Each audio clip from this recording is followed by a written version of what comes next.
Vale. Entendido. Vale, pues ya estamos aquí. Bueno, en primer lugar, pediros disculpas a todos los asistentes. El directo hemos tenido unos pequeños problemas técnicos. Entonces vamos a grabar la entrevista y posteriormente la subiremos a redes y podéis plantearle a Santiago cualquier pregunta o duda que os surja. ¿Vale? Bueno, en primer lugar, me presento. ¿Vale? Yo soy Araceli Sánchez, ¿vale? Soy la responsable de la vocalía de intrusismo del Colegio Oficial de Terapeutas Ocupacionales. Y bueno, esta tarde tenemos el placer de contar con Santiago Llopis, que es el presidente de la Federación Valenciana de Asociaciones de Familiares y Amigos de Personas con Enfermedad de Alzheimer, ¿vale? De FEBAFA. Y bueno, por supuesto, Santiago, date las gracias por estar aquí hoy con nosotros y estar tan dispuesto a participar en la entrevista. Si te parece, te voy a hacer algunas preguntas, ¿vale? Y vamos comentando, ¿vale? Por supuesto. Soy yo quien os doy las gracias en nombre de la Federación por darnos la oportunidad de dirigirnos a vosotros y comentar a todos los que estén interesados en conocer qué es FEBAFA y cuál es su labor. Perfecto. Pues mira, justo hablando de conocer las funciones de FEBAFA, ¿podrías contarnos un poquito sobre FEBAFA como federación, ¿vale? ¿Cuál es su función y su metodología de trabajo? Bueno, FEBAFA, sobre todo yo diría que son 13.000 socios que están agrupados en 40 asociaciones diferentes, las cuales a fecha de hoy son lo que forman FEBAFA. Diría que esto es un poco el organigrama general. En cuanto a metodología, bueno, nuestra idea, la misión de FEBAFA es servir como portavoz y representante de todas las asociaciones y de todos los afectados, estén o no estén dentro de estas asociaciones, de todas las familias que estén afectadas por la enfermedad del Alzheimer.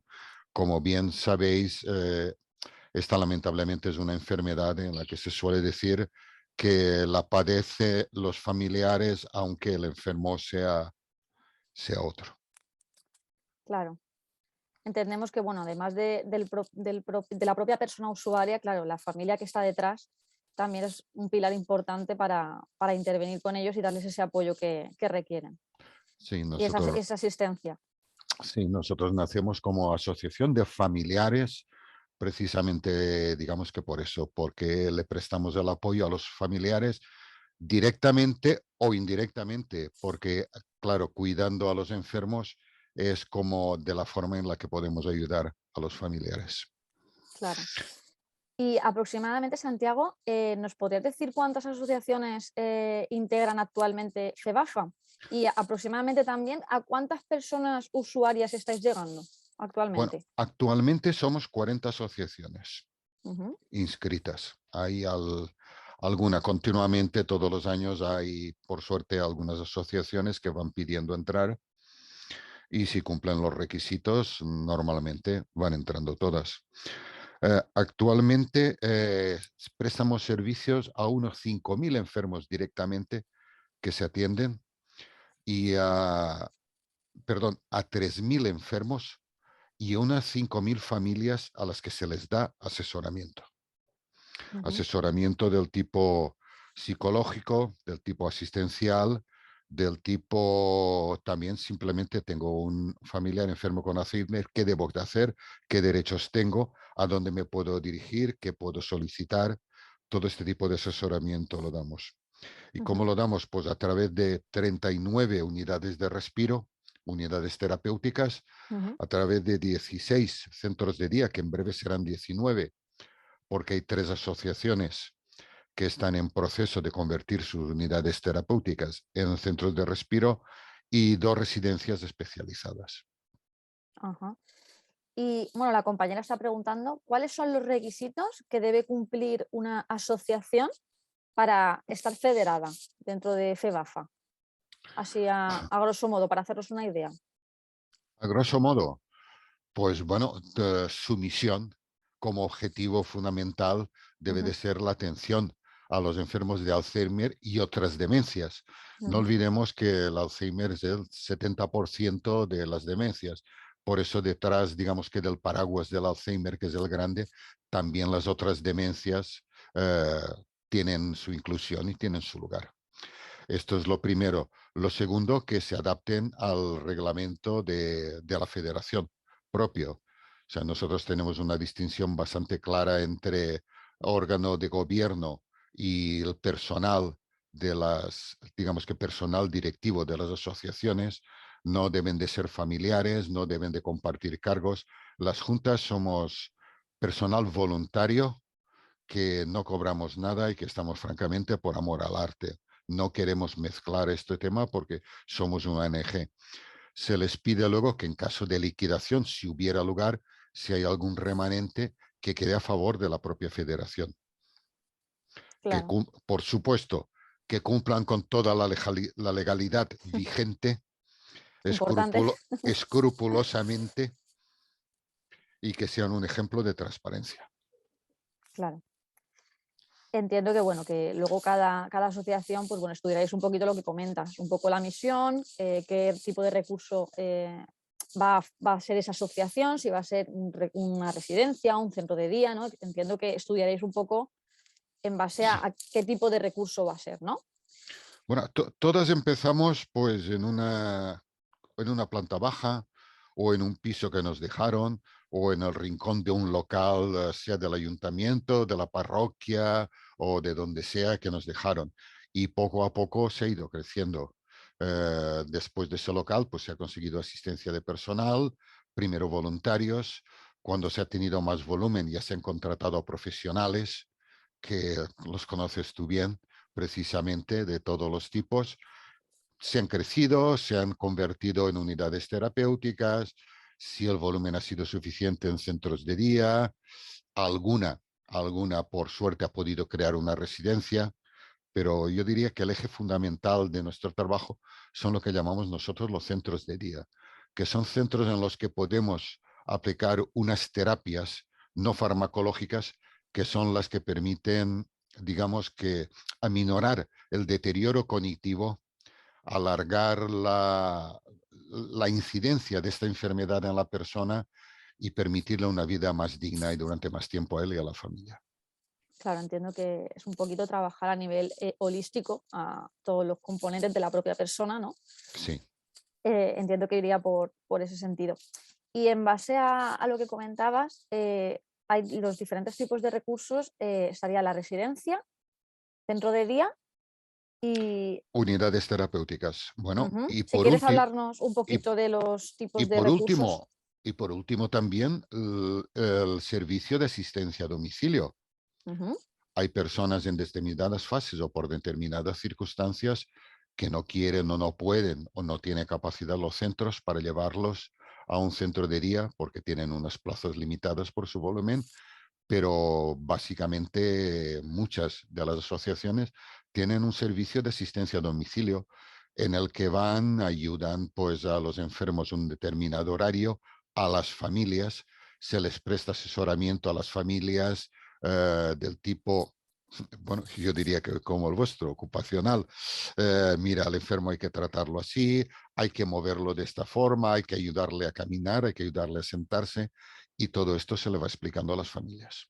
claro, y un poco también, desde terapia ocupacional, también un poco el reentrenamiento y el mantenimiento de la autonomía personal del usuario, de la persona usuaria en su domicilio, que es al final su entorno Sí, natural. sí. El intentar mantener que conserve los cinco sentidos y que los movilice lo mejor posible. Claro. Más o menos yo creo que nos queda claro los diferentes recursos que podría ser una asociación o un AFA, que hemos dicho el centro de día, el programa de asistencia a domicilio que comentabas y el servicio de residencia especializada también, que me has comentado en anterioridad, que Sí, actualmente tenéis dos, ¿no? sí, ¿Podrías hablarnos actualmente. un poquito también de este servicio, del servicio de residencia? Sí, el servicio de residencia es un servicio que combina, digamos, el alojamiento residencial durante todo el periodo, los 7 días de la semana, pero en el que además durante el día se les da la misma atención y los mismos tratamientos que se darían en un centro de día. O sea, prácticamente es un centro de día que trabaja de 9 de la mañana a 6 de la tarde o a 7 de la tarde, en el que además se les da la cena y permanecen allí alojados los familiares, las personas que sean. Es la combinación de una residencia más un centro de día. Perfecto. La verdad es que es un ejemplo maravilloso para explicarlo. Muy bien. Y profundizando un poquito más, Ujú. en cuanto a la terapia ocupacional, ¿qué podrías decir, bajo tu propia perspectiva, del rol del terapeuta ocupacional en las diferentes AFAs que integran de la Comunidad Valenciana? Y bueno, la figura del terapeuta ocupacional en los diferentes recursos. Hombre, lamentablemente yo diría que la figura de terapeuta ocupacional no ha estado considerada en los requerimientos que hoy son vigentes para ser un centro establecido y homologado. Entonces, y como la financiación es escasa y va muy vinculada a los requisitos fundamentales, no todas las asociaciones han tenido la posibilidad de tener, además, digamos que de los recursos obligatorios, otros recursos voluntarios como el terapeuta ocupacional. Creemos que esto afortunadamente se va a corregir en las nuevas reglamentaciones y creemos que es una labor importante la que puede prestar el terapeuta ocupacional, como aquellas asociaciones que lo tienen nos lo han ido indicando. Claro, entiendo que conforme van conociendo la profesión y un poco lo que podemos aportar a esa atención que comentábamos, centrada en la propia persona, en sus necesidades individuales, pues evidentemente pues, la profesión se va demandando más, por así decirlo. Sí, sí, conforme se va conociendo, se va demandando. Es una profesión de bastante reciente creación, digamos. Todos sabemos qué es la figura del médico o qué es la figura del fisioterapeuta, pero la de terapeuta ocupacional, pues es una profesión, es una dedicación de relativamente reciente creación y entonces es necesario que lo conozca más la sociedad también. Bueno, tiempo al tiempo, ¿verdad? Muy bien.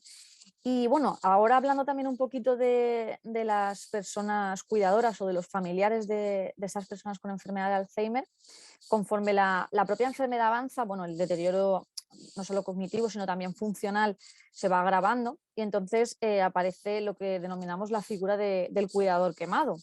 Sí. Desde FEBAFA, ¿qué recursos o apoyo brindáis a estas personas? Hombre, el FEBAFA como federación o como estructura, la nuestra es una microestructura. Realmente nuestra función, además de ser portavoz, es de asesorar a las asociaciones. Realmente todo el apoyo se presta directamente a las asociaciones, desde las asociaciones. Pero así como todas las asociaciones tienen reuniones psicológicas con los familiares antes de cuando empiezan a detectar la enfermedad y durante la enfermedad, también tienen talleres ocupacionales para cuando los cuidadores llegan a un momento que lo que llamamos el cuidador quemado. Ujú. Entonces, en estas situaciones, yo diría que es tan importante el apoyo que puedan tener durante la vida del familiar o después. Es importante que se dirijan a las asociaciones porque les pueden prestar el apoyo psicológico que necesitan. Claro, entiendo que aparte de trabajar ya cuando aparece la figura del cuidador quemado, también es interesante un poco trabajar para la prevención de que ese cuidador llegue a ese extremo. Porque Sí, como hemos comentado, claro, conforme la enfermedad se agrava, pues claro, al final el cuidado de esa persona hace que el propio cuidador, ¿verdad?, descuide un poco también sus propias actividades diarias y sí.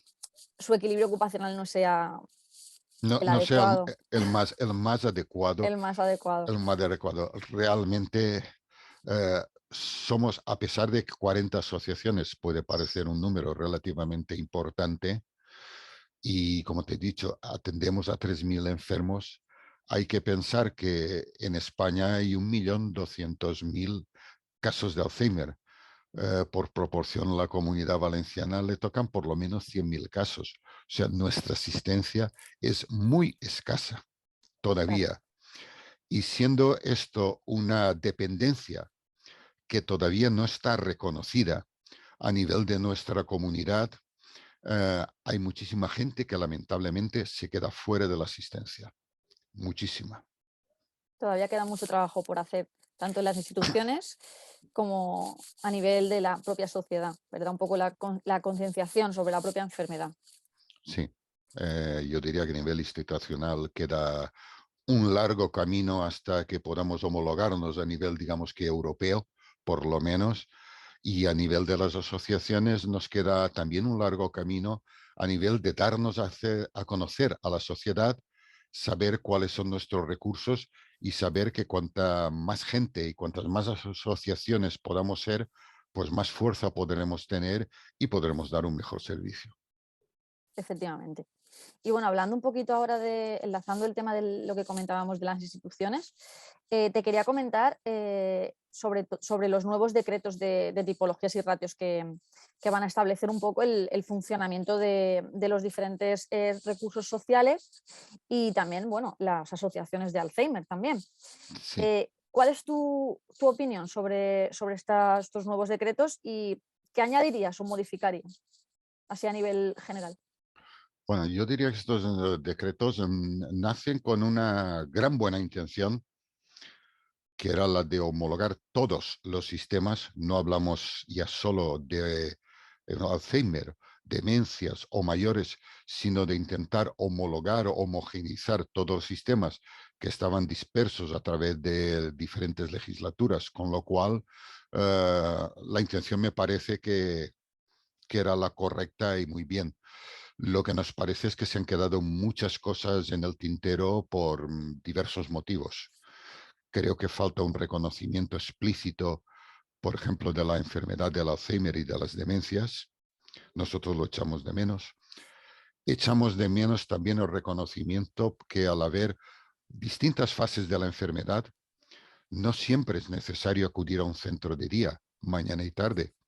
También por las circunstancias propias de la enfermedad o por las circunstancias de la familia, el servicio que se presta en las unidades terapéuticas de respiro, que es o por las mañanas o por las tardes o en días alternativos, creemos que debía de ser reconocido y homologado, porque sobre todo en las fases iniciales, pues a lo mejor un servicio de prevención y de mantenimiento, como decía, solo por las mañanas o solo un rato, es más que suficiente.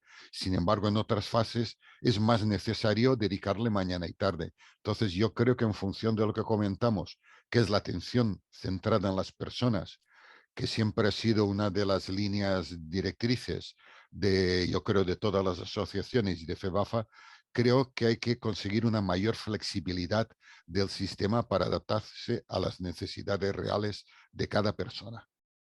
Claro, un poco Y esto, analizar necesidades y en y base a ello, pues, esto creemos claro. que en el decreto no se ha contemplado todavía. Digamos que esto se encuentra subjúdice. Va a entrar a las Cortes, se va a debatir y esperemos que llegado el momento se rectifiquen estos puntos. Ujú. Muy bien. Y bueno, ya para ir finalizando, eh, como comentábamos, el tema de la terapia ocupacional todavía no se contempla o no está todavía el servicio en todas las AFAs o asociaciones que integran CEBAFA. ¿Qué les dirías a esas asociaciones? ¿Les animarías a tener terapia ocupacional? ¿Por qué? Hombre, creo que es una figura muy interesante y que a lo mejor el trabajo que están haciendo se está haciendo por otras figuras que no lo digo que lo hagan mal, pero que este trabajo puede ser muy complementario y muy interesante. Y yo les animaría a que consideraran a las AFAS, que tengan disponibilidad económica, porque sabes, como comentaban, que nuestros recursos son muy limitados y van muy marcados por la reglamentación, pero yo animaría a las asociaciones que puedan a que se planteen integrando paulativamente esta figura dentro del catálogo de servicios. Es que yo creo que sería interesante que cualquier persona con enfermedad de Alzheimer pudiera acceder a ese servicio de terapia ocupacional independientemente de si reside en un pueblo o en otro de la Comunidad Valenciana. Sí. Entonces, bueno, yo creo que poquito a poco conseguiremos que lo que comentábamos de la atención centrada en la persona y darles a estas personas y a sus familiares la mejor atención posible y que bueno, puedan tener ese servicio de terapia ocupacional. FEBAFA cumple este año 25 años, precisamente. La asociación más antigua cumple 30 o 31 años. Digamos que somos jóvenes todavía en este mundo y queda mucho por hacer. Yo creo que tengamos paciencia, vayamos haciéndolo bien y yo creo que finalmente conseguiremos alcanzar nuestros objetivos, aunque nos cuesten algo. Bueno, pero al final luego veremos la meta y bueno. El objetivo lo tenemos claro y las ideas las tenemos claras. Y cuando no quiero ser menos que otros países que han empezado antes, pero lo han conseguido y yo creo que nosotros lo conseguiremos también con el tiempo. Claro que sí. Luego también la compañera comentaba que, bueno, antes, durante la entrevista, has comentado que, bueno, que para que una asociación forme parte de FEBAFA o integre parte de FEBAFA, tiene que cumplir unos requisitos. Sí. Podría ser en un futuro, porque esto lo pregunta la compañera, que el contar con más o menos servicios, por ejemplo, con el servicio de terapia ocupacional, sea un requisito para formar parte de FEBAFA en un futuro.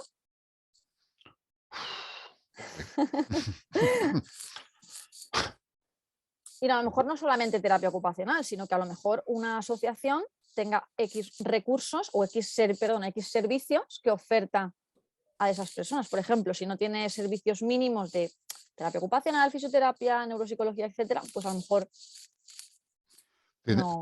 Ten en cuenta que lo que no podemos excluir son los principios. Como te decía, muchas asociaciones, alguna que entró el año pasado mismo o el otro, son gente que ha empezado en un local, le ha cedido al ayuntamiento un rinconcito y empiezan con sus reuniones de familiares. Lógicamente, con sus Claro, medios no pueden contratar un abanico de profesionales. No claro. les podemos negar la entrada y decir, hombre, hasta que no estéis jugando en primera división no podéis entrar. No, al contrario, lo que tenemos es que Incentivar y ayudar un poco a despegar. dejarles la entrada, ayudarles, enseñarles el camino, marcarles. Podemos decirles, nuestro objetivo es que dentro de 2 o 3 o 4 años seáis una unidad terapéutica y que dentro de 5 años debéis de ser un centro de día homologado. Pero eso no podemos hacerlo cerrándoles la puerta. Claro, Lo que tenemos es que acogerlos dentro y enseñarles el camino. Entonces, poner eso como requisito, difícil. Igual a nivel más progresivo, como tú pode- comentabas, ir pod- pod- enseñándoles el camino. O sea, podemos hacer recomendaciones, pero ponerlos claro, con un requisito. Si su misión es el cuidado de los familiares y enfermos del Alzheimer y son compatibles las demás, yo creo que todo lo demás llegará por añadidura.